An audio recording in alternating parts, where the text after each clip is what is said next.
ఓడిపోతామని YCP జీవితంలో అనుకుని ఉండదు.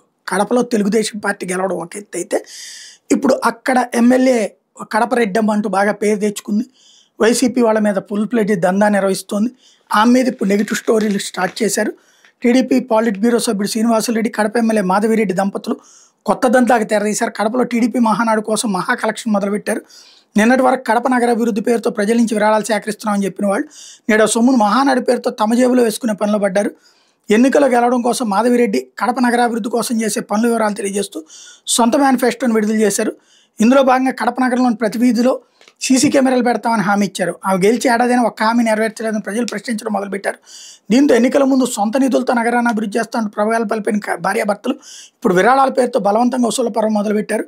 నగరంలో సీసీ కెమెరాల ఏర్పాటుకు విరాళాలు ఇవ్వాలని ప్రముఖులకు వాట్సాప్ మెసేజ్లు పంపారు. ఎవరెవరు ఎంతెంత ఇవ్వాలో కూడా వాళ్లే నిర్ణయించారు. ఎమ్మెల్యే సూచన మేరకు నగరంలో సీసీ కెమెరాల ఏర్పాటు కోసం ప్రైవేట్ ఆసుపత్రుల వైద్యులు 1,00,000 చొప్పున విరాళం ఇవ్వాలని ఇండియన్ మెడికల్ అసోసియేషన్ నగర శాఖ ఆదేశించింది. ఎస్పీ పేరిట చెక్ లేదా డీడీ ఇవ్వాలని సూచించింది. దీని మీద విమర్శలు రావడంతో వ్యవహారంతో తమకు సంబంధం లేదని ఎస్పీ ప్రకటించినట్టు తెలిసింది.